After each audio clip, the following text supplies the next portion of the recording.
why I will never use dating apps again. Pour beaucoup de personnes, Tinder c'est devenu une application à fuir, l'application du diable. Je vais vous démontrer aujourd'hui que Tinder est bien pire que ce que vous le pensiez. On croit qu'on va sur des applications pour rencontrer des gens. En fait, tout est fait pour qu'on rencontre personne. Enfin, pour qu'on reste dans une espèce de... Mais comme des rats drogués dans une expérience, quoi. Male users of the popular dating app Tinder appear to have lower levels of self-esteem, and all users appear to have more negative perception of body image than people who don't use the app at all. Tinder, Bumble, Fruits, les applications de rencontres sont absolument partout. On est envahi d'affiches dans les rues, de pubs à la télé et même de placements chez les youtubeurs. Et avec plus de 200 sites et applications de rencontres différentes dispo en France, il y en a pour tous les goûts, comme Gauche Rencontre qui te permet de rencontrer ton âme sœur suivant tes affinités politiques, Hater qui te permet de rencontrer ta moitié en fonction de tout ce que vous détestez en commun, doit y avoir une bonne ambiance, ou encore Love Obèse pour les personnes en surpoids ou Geek Me More pour les geeks. Et le moins qu'on puisse dire, c'est que ça cartonne. Tinder, l'application number one, réunit plus de 80 millions d'utilisateurs actifs dans le monde. Et attention parce que ces utilisateurs sont sacrément chauds du pouce vu qu'ils cumulent plus de 4 milliards de swipes par jour. Et le résultat, c'est que ça paraît plus facile que jamais de trouver l'amour. Il suffit de sortir son téléphone de sa poche pour tomber sur des centaines voire des milliers de candidats potentiels, le rêve. Mais le truc, c'est qu'il suffit de creuser un peu pour voir que tout n'est pas si rose. Déjà parce que 63% des utilisateurs d'applications de rencontres estiment qu'elles lui ont fait plus de mal que de bien, mais aussi parce que paradoxalement, le taux de célibat est en train d'exploser. Selon l'INSEE, il aurait augmenté de 30% en seulement 10 ans, au point qu'aujourd'hui, un adulte sur 3 est célibataire, et les prévisions pour l'avenir ne sont pas plus réjouissantes puisque des études estiment qu'une personne sur 4 restera célibataire toute sa vie. Mais alors, comment le célibat peut-il être en train d'exploser à une ère où il est plus facile que jamais de rencontrer quelqu'un ? Et surtout, comment les applications de rencontre peuvent-elles détruire ceux qui les utilisent ?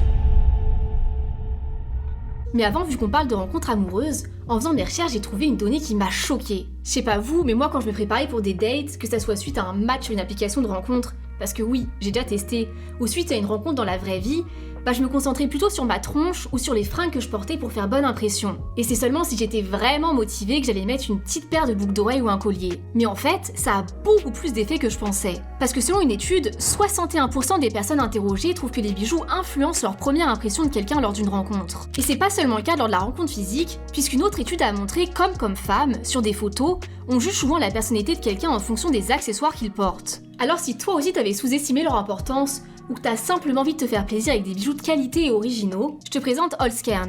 Holzkern, c'est une marque qui propose des bijoux pour les hommes comme pour les femmes, avec des montres, des bracelets, des colliers, des bagues. Il y en a pour tous les goûts puisqu'ils ont plus de 1000 modèles différents. Perso, j'adore les modèles discrets mais élégants, du coup j'ai choisi ces petites merveilles. D'ailleurs, si on reprend nos études, je pense que ça montrerait assez bien ma personnalité lors d'un date, vu que je suis quelqu'un d'assez simple et posé. Et si t'as aussi envie de montrer ton originalité, t'es au bon endroit. Parce que selon moi, le vrai atout d'Holzkern, c'est qu'ils ont des designs vraiment uniques grâce aux matériaux naturels qu'ils utilisent. Il y a vraiment des designs que j'avais vus nulle part ailleurs avec cette combinaison de bois et de pierre. Ils utilisent même du bois pour créer des sacs à main et des pochettes, et franchement je trouve le rendu vachement original et classe. Et d'ailleurs, vu qu'ils ont fait du bois leur meilleur ami, ils le respectent vu que tout leur bois est certifié FSC. Pour faire simple, c'est un label international qui garantit que les bois utilisés se conforment à la gestion durable des forêts. Et si tu veux te faire plaisir tout en faisant une bonne action, tu peux utiliser mon code AMISTORY qui te permet de bénéficier de 10% de réduction, mais qui te permet aussi de reverser 5% de la valeur de ta commande à l'Institut Jane Goodall, dont la mission est de protéger les chimpanzés avec plus de 5000 chimpanzés protégés. Alors pour agir tout en te faisant plaisir, il suffit de cliquer sur le lien dispo en description.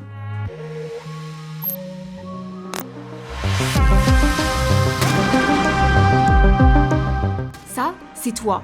Tu rentres du boulot épuisé à 18h et tu passes devant un banc où sont posés deux amoureux en train de roucouler. Tu baisses les yeux et tu continues ton chemin, mais ton regard ne peut pas s'empêcher de se poser encore sur un autre couple en train de se donner la bectée au resto à l'angle de ton appart. Enfin arrivé, tu claques la porte de chez toi et comme tous les soirs, tu t'affales dans le canapé seul. Et là, tu peux pas t'empêcher de te dire « Putain, mais c'est ça ma vie ? Pourquoi les autres y arrivent et pas moi ?» Et une vague de solitude, de doute et de mal-être t'envahit. Toi aussi t'aimerais quelqu'un avec qui rigoler, te créer des souvenirs et partager ta vie. Cette situation, on l'a quasiment tous vécue. Alors forcément, quand un pote t'explique qu'il connaît une solution pratique et rapide pour rencontrer une tonne de mecs ou de meufs selon tes préférences, sans avoir à vivre l'anxiété d'aller parler à un inconnu, sans avoir à prendre le risque de te faire potentiellement rejeter en pleine face, et sans même avoir à sortir de chez toi, parce que tout ce que t'as à faire, c'est de rester au chaud sous la couette, sortir ton téléphone et te connecter à une appli, ça apparaît comme le rêve absolu. Et le pire, c'est que ça marche. Quand tu télécharges l'appli et que tu te connectes pour la première fois, tu tombes sur des profils incroyables, tu reçois plein de likes, de matchs, et forcément tu te sens vachement bien, et tu te dis « mais voilà, c'était donc ça la solution ?» Mais petit à petit, les choses commencent à changer. Tu reçois moins de likes, tu as moins de matchs, tu commences à te poser des questions et à ne pas comprendre ce qui se passe. Pourquoi t'arrives plus à avoir autant de succès qu'au début? Et c'est là que des petites notifications s'intensifient. Des notifications qui te promettent des likes illimités pour seulement quelques euros par mois avec Tinder+. Alors tu te dis pourquoi pas, si ça te permet de dégoter autant de matchs qu'au début, ça en vaut carrément la peine. Alors tu payes et ça marche, tu retrouves toute cette attention du début, des likes, des matchs, des messages. Jusqu'à ce qu'à nouveau, tout se calme. Mais heureusement, Tinder a la solution pour toi, Tinder Gold. Un abonnement à seulement quelques euros supplémentaires chaque mois qui te permet de booster ton profil et d'avoir des nouveaux coups de cœur tous les jours. Et ce mécanisme remarqué par beaucoup d'utilisateurs est loin d'être le seul. Bah en fait les algorithmes de ces trucs là ils sont bien foutus vu que t'as plein de matchs dès le début et après ça se stagne. Et surtout ça va être le match simple parce qu'après il faut payer pour pouvoir liker, pour pouvoir matcher. Après, il faut se donner les moyens, il faut mettre la carte bleue les gars. Tinder ferait carrément de la frustration son gagne-pain. Tinder travaille avec des spécialistes du jeu vidéo pour savoir comment activer les mécanismes de frustration dans le cerveau des hommes. Quand ils ont identifié un profil susceptible de payer, un certain niveau de revenus, un certain niveau d'études, etc., ils le rangent dans une catégorie où son profil apparaît moins. Une fois qu'il achète l'option Boost ou Gold, son profil est, selon son score, soit montré normalement, soit montré beaucoup plus, explique Jean Mayer, le PDG de Once. Et même si on s'en rend pas compte au premier coup, sur les sites des rencontres, tout est minutieusement pensé pour te pousser à passer à la caisse en jouant sur un mécanisme ultra puissant du cerveau, le FOMO, ou autrement dit la peur de rater quelque chose. Ils utilisent par exemple une technique où ils te disent que des gens t'ont liké et que tu risques de passer à côté si tu ne t'abonnes pas pour voir de qui il s'agit. Des utilisateurs ont aussi remarqué que les profils les plus attirants apparaissent presque toujours une fois qu'ils avaient écoulé leur stock de swipe gratuit pour la journée et que donc la seule possibilité de ne pas passer à côté de cette personne était de payer. Ça pourrait être une coïncidence, ou ça pourrait être dû au fait que ces applications utilisent des êtres humains comme des pions pour les manipuler afin d'augmenter leurs résultats, a déclaré Germain, utilisateur de Hinge. Et l'ordre de présentation n'est absolument pas aléatoire. C'est-à-dire l'algorithme ne vous envoie pas les photos n'importe quel ordre. Il trie en essayant d'optimiser lesquelles il vous présente d'abord et lesquelles il vous présente après. Ce choix que fait l'algorithme, c'est là le cœur du fonctionnement d'un algorithme de rencontre qui veut que vous continuez à feuilleter pour continuer à payer. Mais certains sites utilisent aussi des techniques carrément trompeuses, comme Adopte un mec, qui n'hésite pas à faire croire à l'utilisateur qu'il a déjà un ou une admiratrice, mais qu'il doit payer pour découvrir son message, alors qu'en fait, il s'agit juste du message de bienvenue de l'appli. Match Group, la maison mère de Tinder et d'un tas d'autres applications, a aussi été poursuivi en 2019 pour avoir usé ou créé en toute connaissance de cause des faux profils d'utilisateurs pour inciter les hommes à payer. Mais même sans ça, la puissance de persuasion de l'algorithme Tinder est simplement incroyable parce qu'il utilise un mélange de psychologie humaine et de science des données pour te frustrer tout en te gardant accro à l'appli. En boostant au début ton profil, et donc en le montrant à un maximum de personnes, il te donne une sorte de priorité qui te permet d'avoir beaucoup plus de likes et de matchs. Des matchs qui agissent comme une récompense qui te libèrent des shots de dopamine à chaque fois, un peu comme les likes Instagram. Et naturellement, ces shots de dopamine te donnent toujours plus envie de revenir sur l'appli. Et c'est seulement une fois que t'es accro qu'ils vont faire stagner tes matchs pour te frustrer et t'inciter à payer. Mais le truc c'est que c'est un jeu risqué, parce que si tu craques pas, le risque c'est que tu sois tellement déçu de l'application que tu penses à la supprimer, ce qu'ils ne veulent absolument pas. Et c'est alors que par miracle, tu vas entendre une notif de l'appli. Tu as un nouveau match. Ça te relibère un shot de dopamine et finalement tu te dis que tu ne vas quand même pas supprimer l'application. Même si ça paraît fou, ces mécanismes seraient utilisés par Tinder grâce à des études qui leur indiquent combien de matchs une personne doit recevoir pour continuer à utiliser régulièrement l'application. Et ces mécanismes psychologiques marchent tellement bien pour frustrer les gens qu'on peut voir de plus en plus de personnes s'en plaindre énervées.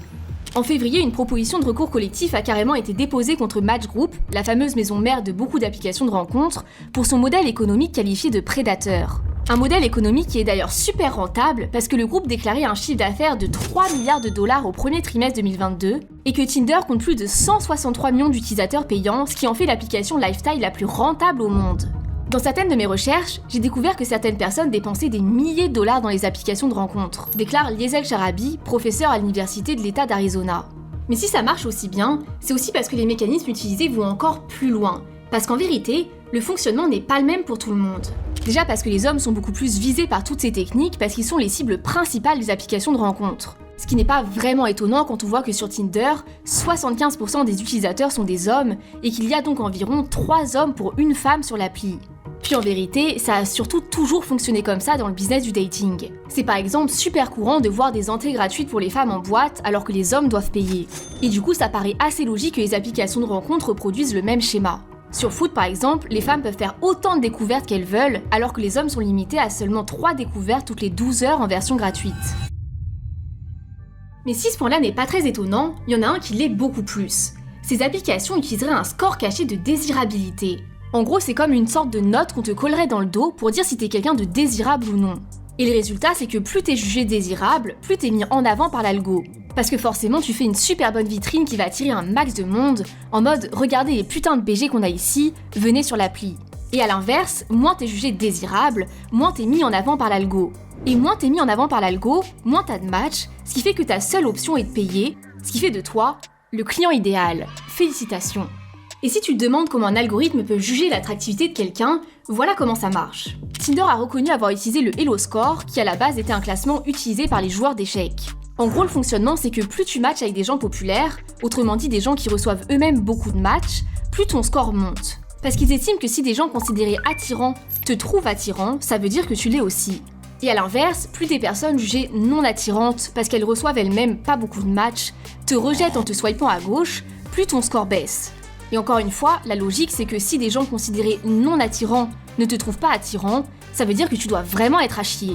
Et vu que sur Tinder, les gens décident de te swiper à gauche ou à droite uniquement sur 3-4 photos disponibles, ça veut dire que ton score dépend en grande partie de ton physique et de combien tu rentres dans les codes de beauté de la société.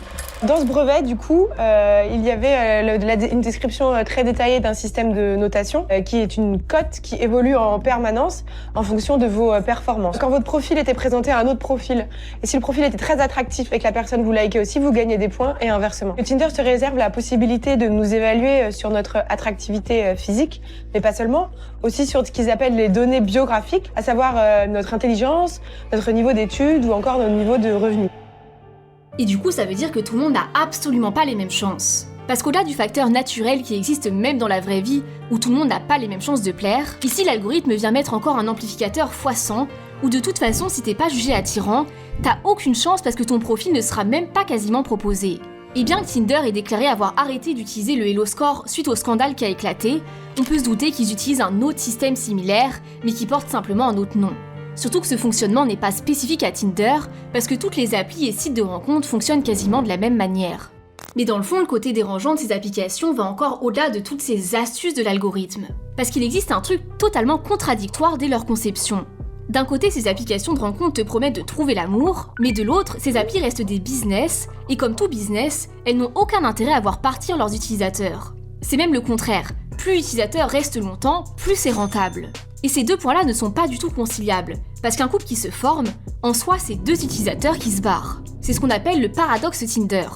Et c'est ce qui rend la mission complètement faussée dès le départ, avec un énorme conflit d'intérêts. Parce qu'en réalité, ils n'ont aucun intérêt à te faire matcher avec la bonne personne. Il ne faudrait pas qu'elle rencontre l'amour de sa vie, sinon elle quitte l'application. Et là, c'est la fin du commerce. C'est pour ça que Tinder essaye de te garder dans une sorte de zone grise, où tu es assez content de l'application pour continuer à l'utiliser, mais il faut pas non plus que tu en sois satisfait au point de trouver l'amour. Et pour ça, ils calculeraient minutieusement le nombre de matchs qu'ils te permettent. Parce qu'en se basant encore une fois sur la science des données, ils savent combien de matchs en moyenne il faut pour que quelqu'un trouve l'amour et supprime l'application. Ce problème d'intérêt est si puissant que certains ont carrément décidé de surfer sur cette vague pour en faire leur argument number one, comme Hinge, qui se programme comme l'application conçue pour être supprimée. Et même si ça semble être une bonne idée, le truc c'est que selon les utilisateurs, ça semble plus être un argument marketing qu'autre chose, parce que dans le fond le fonctionnement serait assez similaire aux autres applis. Hinge aurait d'ailleurs été contacté par CBC News pour répondre à une interview sur les tactiques qu'elle utilise, mais la société a refusé.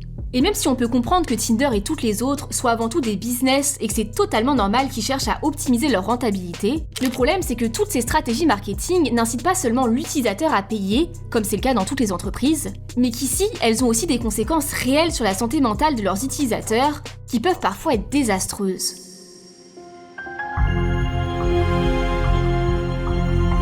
Ça me rend ouf. On se fait berner, quoi. On se fait berner de ouf. C'est pour qu'on reste sur une espèce d'addiction, d'expectative, de shoot d'ego qui fait que tu vas encore, tu cherches mieux. Au final, à la force de chercher mieux, tu rencontres son père, t'es tout seul. Comment TikTok nous baise le cerveau ? TikTok a détruit ma vie. Ces jeunes addicts à l'application. Cette nouvelle clinique soigne l'addiction à TikTok. On le sait maintenant depuis plusieurs années, l'alcool, la drogue et la clope ne sont pas les seules choses qui peuvent nous rendre accros. Certaines nouvelles technologies aussi. Et si on pointe beaucoup du doigt TikTok, en réalité cette appli est loin d'être la seule à pouvoir nous rendre addicts. J'ai commencé à consulter les sites de rencontres il y a une dizaine d'années. J'y ai très rapidement pris goût car j'aimais bien le concept. Je n'ai jamais vraiment pu en décrocher, si bien qu'aujourd'hui, les applis de rencontres font partie intégrante de ma vie. Elles rythment mon quotidien et surtout mes humeurs. Je peux y passer parfois des heures dessus. En règle générale, j'y vais 4 à 5 fois par jour, dès que j'ai un peu de temps, le matin au réveil, dans les transports en commun, lors du déjeuner, le soir avant d'aller me coucher. C'est simple, je peux plus m'en passer, c'est comme une drogue. Explique Erwan, 28 ans, au magazine 20 minutes. Et son cas est loin d'être une exception puisque un célibataire sur 6 admet se sentir addict. Au point que certains passent jusqu'à 5 heures par jour sur ces applis avec des répercussions directes sur leur quotidien. Ils sont tellement absorbés qu'ils perdent la notion du temps et dorment moins, et ils ne peuvent pas s'empêcher de consulter aussi l'appli sur leur temps de travail, ce qui leur fait perdre en concentration et les rend moins performants. Et dans le fond, ça n'a rien d'étonnant, puisque selon la psychologue Zoé Mallette, ces applications sont incroyablement addictives. On peut d'ailleurs remarquer que ce scrollage infini mis en place par des applis comme Tinder, qui te permet de faire des rencontres sans fin, est très ressemblant au fonctionnement d'applications comme TikTok. Et le fait que ces applications utilisent un système similaire n'est pas un hasard. La psychologue Alina Lui explique que c'est un système qui permet de déclencher la libération de dopamine, ce qui crée naturellement un certain niveau de dépendance. Et elle ajoute, ce qui se passe dans notre cerveau lorsque nous utilisons ces applications est très similaire à ce qui se passe lorsque nous jouons ou que nous utilisons des machines à sous. Parce que sur ces applis, si tu tombes sur quelqu'un qui te plaît et que tu le swipes à droite, dans l'espoir d'un potentiel match, t'as aucune garantie qu'il va faire la même chose. Et cette dose d'incertitude fait que s'il y a un match, le sentiment de gain sera encore plus important. C'est ce qu'on appelle le biais de récompense aléatoire, connu comme l'arme ultime pour nous rendre accros. Plus un comportement est récompensé de façon intermittente, ça va amener un renforcement qui est supérieur. En gros, sur ces applications de rencontres, de la dopamine est relâchée quand tu matches avec quelqu'un. La psychologue Zoé Mallette explique que la dopamine, c'est le même produit chimique que celui qui est libéré dans ton corps quand tu as une relation sexuelle ou que tu gagnes quelque chose, ce qui a pour effet de te détendre et de t'exciter. Mais le truc, c'est que même si t'es heureux quand t'en reçois, ce shot de dopamine est de courte durée, ce qui fait que t'as constamment envie de le ressentir à nouveau. Et donc que tu continues encore et encore à swiper dans l'espoir d'un nouveau match. En fait, les applications de rencontres fonctionnent comme les réseaux sociaux parce qu'ils ont le même but, te faire revenir à l'infini. Les deux ciblent la mémoire musculaire de votre cerveau. C'est donc la première chose que vous recherchez lorsque vous ouvrez votre téléphone. Votre cerveau ira naturellement à un endroit qu'il sait pouvoir vous faire sentir bien. Et une fois que t'es de retour sur l'application, leur but est de te faire oublier le reste du monde, que tu sois comme hypnotisé pour y passer le plus de temps possible. Et pour ça, ils vont utiliser les mêmes mécanismes que les jeux. C'est pour ça qu'on peut remarquer que ces applications ressemblent vachement à des jeux comme Candy Crush, que ce soit à travers les couleurs vives utilisées ou les animations incorporées. Et c'est encore plus flagrant avec Fruits et ses petits logos en forme de fruits pour exprimer si tu veux du sérieux ou un coup d'un soir. Et c'est aussi le cas avec la nouvelle fonctionnalité de Tinder, Swipe Night, où tu suis une aventure dans laquelle tu es le personnage principal et où tu dois prendre une série de décisions qui modifieront la suite de l'histoire. Le phénomène est tellement poussé qu'on parle maintenant d'une véritable gamification de l'amour. Mais où dans le fond, paradoxalement, l'amour n'est plus vraiment ce qu'on recherche. Parce que si les matchs nous font tant de bien, c'est pas uniquement parce que ça nous donne la possibilité de rencontrer quelqu'un. On peut voir d'ailleurs une tonne de personnes qui ne répondent même pas aux messages des personnes avec lesquelles elles ont matché. Non. Ce qui nous fait vraiment du bien, c'est le sentiment de validation.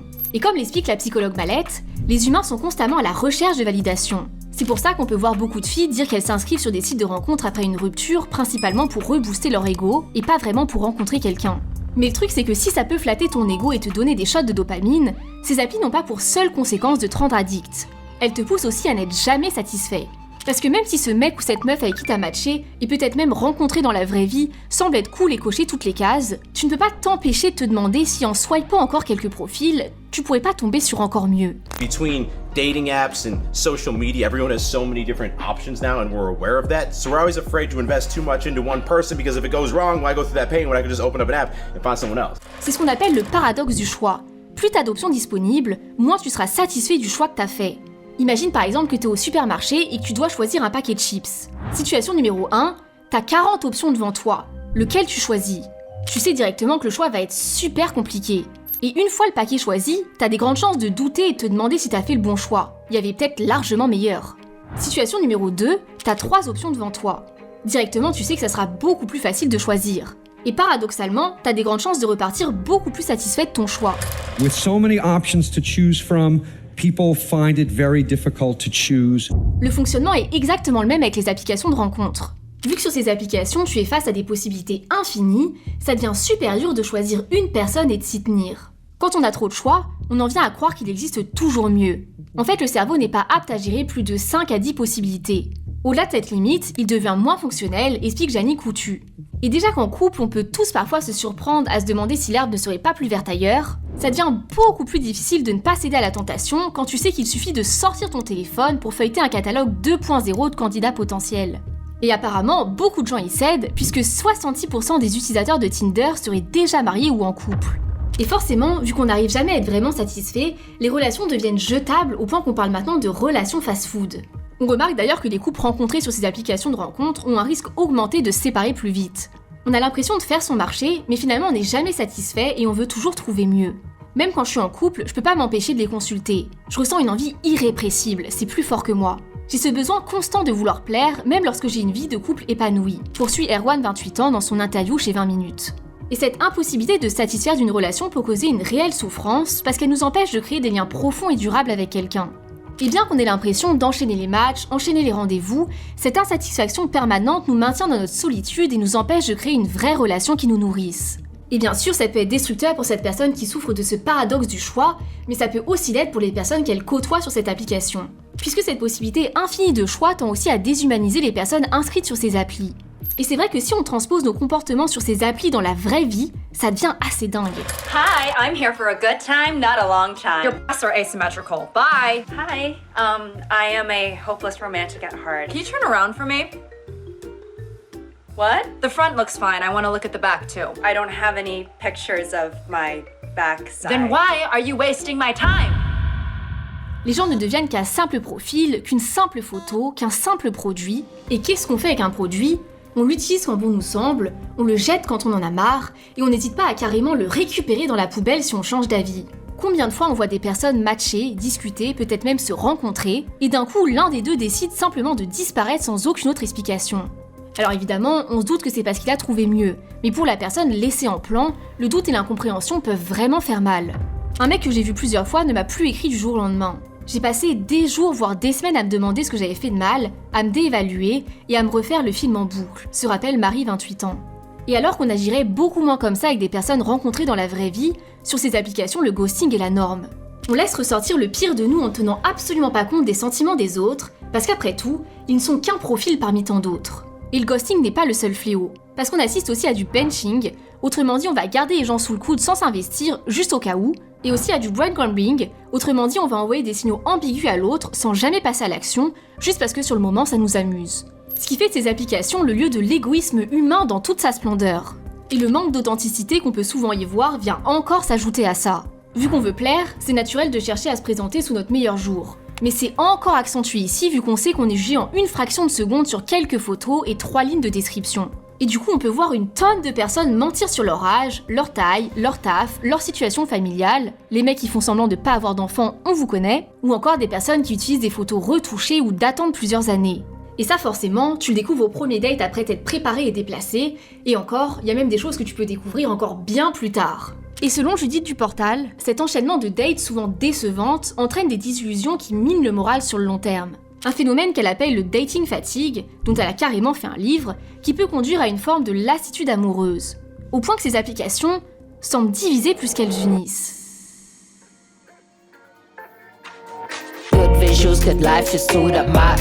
Si on imagine Tinder comme un lieu d'amour et d'échange, où on peut discuter, rigoler et nouer des relations, la réalité est souvent bien différente. 69% des personnes inscrites déclarent avoir été victimes d'au moins une forme de harcèlement. Et parmi elles, la moitié a déjà dû faire face à des avances répétées et insultantes alors qu'elles avaient clairement indiqué ne pas être intéressées. Alicia, 25 ans, raconte « Le fait que je ne cherche rien de sérieux faisait que j'étais sexualisée tout de suite. On me parlait assez mal immédiatement. Je ne comptais plus les 10 pics non sollicités d'ailleurs. » Et son cas n'est pas une exception puisque 50% des femmes confient avoir déjà reçu un contenu sexuel non sollicité.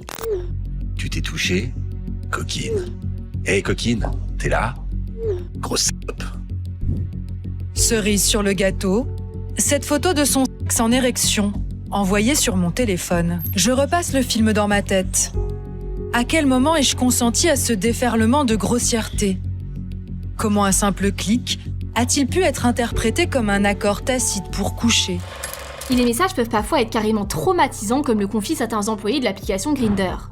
Une jeune femme, qu'on va appeler Anna, qui a commencé à y travailler vers l'âge de 20 ans, explique avoir dû quitter son travail 2 ans plus tard pour cause de dépression, d'anxiété et de stress post-traumatique. La raison ? À chaque fois qu'un message est signalé par un utilisateur, il atterrit chez un modérateur, comme Anna, qui doit estimer si la personne qui a envoyé le message doit être bannie du site. Et apparemment, ces messages vont encore beaucoup plus loin que ce à quoi on pourrait s'attendre sur des sites de rencontres. Puisqu'on parle ici d'abus sexuels, de violence, de pédophilie, voire de meurtre. Certains employés auraient carrément tenté de se suicider, incapables de supporter toute cette violence, et il confie que si la FAQ du site affirme que les signalements sont traités en 48 heures, c'est totalement faux. Malgré leur gravité, à cause du manque de personnel, ils ne sont pas traités pendant des semaines. Laura explique que les signalements sont traités selon un système de file d'attente avec un code de couleur. Lorsqu'ils sont rouges, c'est qu'ils sont là depuis bien trop longtemps, et elle explique que tout était rouge, tout le temps. Et bien sûr, ce retard a des conséquences réelles, parce que pendant tout ce temps, des utilisateurs potentiellement dangereux continuent à rôder. Et ce n'est pas uniquement le cas sur Grindr, des histoires similaires ont été rapportées un peu partout. Sur Hinge, une femme avait signalé une agression sexuelle après son rendez-vous, et à votre avis, qu'est-ce qui s'est passé? Rien. Il a fallu attendre qu'elle lance une procédure judiciaire 1 an plus tard pour qu'il soit enfin banni de l'application. Et toute cette violence qu'on observe sur les applications, en particulier envers les femmes, même si elle n'est en rien excusable, on est bien d'accord, est malheureusement en réalité assez prévisible. Parce que la vérité, c'est que ces applis auraient tendance à accentuer la haine des hommes envers les femmes. Notamment parce que c'est beaucoup plus dur d'avoir du succès et de dégoter des matchs en tant qu'homme. Dans une enquête réalisée par le youtubeur Poisson Fécond, il a trouvé qu'un homme qui semble remplir tous les critères de beauté de la société atteignait un pourcentage d'environ 10% de réussite. Autrement dit, 10% des gens qu'il swipait à droite, et donc qu'il kiffait, le swipaient à droite en retour. Alors qu'une femme, sans aucune photo avec un simple paysage, atteignait 55% de matchs, soit 5 fois plus que le beau gosse. Et encore, là on parlait d'un mec canon. Si on prend les statistiques sur un vrai panel représentatif de la population, c'est 100 fois pire. Puisque le taux moyen de succès pour une femme serait de 50% contre 2% pour un homme. La différence est énorme. Alors pour beaucoup d'hommes, la réalité c'est qu'ils ne dégotent qu'un match par-ci par-là. Et quand ils en ont enfin un, il y a des grandes chances que la fille ne réponde même pas, parce que elle, des messages, elle en reçoit des tonnes. Alors à force de se sentir rejetés et diminués dans leur estime d'eux-mêmes, avec le temps, une partie des hommes perdent patience et deviennent agressifs et haineux. Un peu comme c'est le cas des incels, autrement dit les célibataires involontaires, qui à force de se sentir rejetés par les femmes se mettent à les détester. Et déjà que c'est pas facile pour les hommes qui sont 3 fois plus nombreux que les femmes sur ces applis, vient s'ajouter à ça un autre phénomène beaucoup moins visible. Comme on l'a vu, les femmes reçoivent énormément d'attention sur ces applis. Et vu qu'elles ne sont pas des robots, elles vont devoir sélectionner à qui elles accordent leur temps et leur attention. Alors naturellement, comme le ferait n'importe qui, elles vont choisir de se concentrer sur les plus attirants. So if you could have the better option, why not take the better option? And that's kind of how it is for women. Like if they see like a bunch of guys on the dating app, they have the option or the ability to choose from anyone, like any of them. Why would she not choose the best looking guy, the best option there? Sauf que sur ces applis, ça marche pas comme dans la vraie vie. Parce que dans la vraie vie, montrer son intérêt à quelqu'un demande beaucoup plus d'efforts. Il faut consacrer du temps à la personne, parfois montrer son intérêt en public dans ton cercle social, et du coup on est bien plus sélectif envers les personnes à qui on montre notre intérêt. Alors que sur ces applis, tout est simplifié. Il suffit de quelques secondes pour matcher et envoyer quelques messages. Et beaucoup de mecs adorent ça parce que ça leur permet de draguer beaucoup plus de meufs avec beaucoup moins d'efforts, et ils enchaînent les conquêtes sans être particulièrement sélectifs. Ce qui fait que les femmes se retrouvent avec beaucoup plus de choix que dans la vraie vie, avec parmi eux des mecs sacrément canons. Ce qui est d'ailleurs un phénomène qu'on voit aussi sur les réseaux, où tu peux voir plein de meufs raconter qu'elles discutent avec des BG millionnaires à Dubaï, qu'elles n'auraient probablement jamais rencontrés dans la vraie vie. Et du coup, assez naturellement, c'est vers ces profils jugés les plus attractifs qu'elles vont concentrer leur attention. Sur Tinder, la moitié des likes émis par les femmes se dirigent vers seulement 15% des comptes masculins, faisant qu'en réalité, une minorité de mecs rafle toute l'attention au détriment des autres. Ce qui diminue toujours plus la confiance en soi de cette majorité d'hommes qui galèrent à trouver quelqu'un. Ça fait mal à l'ego constamment. Moi, je me suis mis, et en fait, pendant 1 mois, j'avais pas de match, en fait. Et bah du coup, je me sentais moche, nul, et tout. Alors qu'en fait, ça veut rien dire, quoi. Mais ça n'est pas non plus sans conséquences sur les femmes. Plusieurs études ont été menées dans des campus où ils étudiaient comment évoluer le milieu du dating en fonction de s'il y avait une majorité d'hommes ou de femmes. Et ils ont découvert qu'assez logiquement, le sexe qui était en minorité était celui qui dictait les règles, puisque c'est eux qui ont le plus de choix et donc le plus de pouvoir. Et ils se sont rendus compte que quand les femmes étaient en minorité, il y avait un taux plus haut de monogamie sur le campus. Alors qu'à l'inverse, quand les hommes étaient en minorité, il y avait un plus haut taux de sexe sans lendemain, appelé aussi la hook-up culture dont j'ai fait une vidéo entière si ça t'intéresse, je la mets là au cas où. Alors bien sûr, on est d'accord qu'il y a un tas d'exceptions. Les femmes ne veulent pas toutes se poser et sont totalement libres de vouloir du cul sans lendemain. Et à l'inverse, il y a beaucoup d'hommes qui cherchent à se poser. Mais dans la globalité, les hommes auraient tendance à naturellement plus kiffer enchaîner, voire cumuler les partenaires que les femmes. Et si on revient au fait que sur ces applis, seulement 15% des hommes attirent l'attention de la plupart des femmes, ces hommes deviennent en position de force avec un tas de femmes disponibles, et donc, ils fixent les règles. Et c'est pour ça qu'on peut voir une sorte de règne de la hook-up culture sur ces sites de rencontres. Et même si certaines femmes peuvent kiffer et en profiter, il y a aussi toute une partie qui rêve de construire une relation durable avec ces hommes, qui développent des sentiments envers eux, et qui souffrent de voir que tout ce qui les intéresse, c'est d'enchaîner les relations. Et le résultat, c'est qu'elles se sentent comme un bout de viande sans valeur. Et si une femme vit ça avec plusieurs mecs, elle peut développer une sorte de traumatisme où elle développe de l'amertume envers les mecs et se met à penser qu'ils sont tous les mêmes. Ce qui complique encore la tâche des 85% de mecs restants, et on tombe dans une sorte de cercle vicieux où au final presque tout le monde en souffre. Au point qu'une étude de 2016 a montré que ceux qui utilisent Tinder avaient une plus faible estime d'eux-mêmes et plus de problèmes d'image corporelle que les non-utilisateurs. Parce qu'au final, ce boost d'ego obtenu grâce au match est totalement éphémère. J'ai accordé trop d'importance à ce que les gars disaient de moi. J'aurais donné beaucoup d'importance sur la perception que j'avais de moi-même. Je suis devenue insécure. Je regardais toujours mon téléphone pour voir si un tel ou un tel m'avait écrit. Et je me demandais sans cesse pourquoi il ne me répondait pas. J'avais l'impression d'être un plan B, explique Caroline, 33 ans, qui avoue avoir vécu des épisodes d'anxiété et d'humeur dépressive avec des hauts et des bas très intenses quand elle utilisait ces applications de rencontres. Tinder, Bumble, Grindr, Badoo, Hinge, ça peut vraiment être déprimant vraiment vite. Et les répercussions peuvent aller au-delà de ton bien-être mental, puisqu'elles peuvent aussi affecter ton portefeuille avec l'explosion des arnaques. On a pu en avoir un petit aperçu sur Netflix avec le fameux arnaqueur de Tinder, mais elles sont en réalité beaucoup plus fréquentes qu'on le pense. Certaines personnes n'hésitent pas à mentir avec un scénario bien rodé et des questions et réponses toutes faites pour te dire exactement ce que tu as envie d'entendre et te rendre accro. Et comme par hasard, c'est une fois que t'es complètement accro, qu'un événement vachement farfelu arrive dans leur vie et que pour s'en sortir, elles ont absolument besoin de ton aide. Et quand je parle d'aide, je parle pas de soutien émotionnel, je parle bien sûr d'argent. Est-ce que vous pourriez me dire quelle somme au total il vous a volé cet homme ? 56 000 euros. C'est lui qui est venu vers vous ? Oui, via un site de rencontre. Je suis vite tombée amoureuse de lui. Ça va très vite en fait. Il prend la tête et je cède à chaque fois parce qu'il me parle d'un business, il m'embrouille l'esprit. Au fond de moi, je savais que je me faisais berner, mais c'était tellement dur.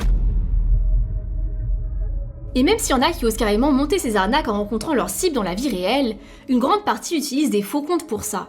Une pratique tellement fréquente que les applications de rencontres essayent de lutter contre, comme Tinder qui a mis en place le 26 avril 2023 un nouveau système d'authentification pour faire la guerre aux escrocs.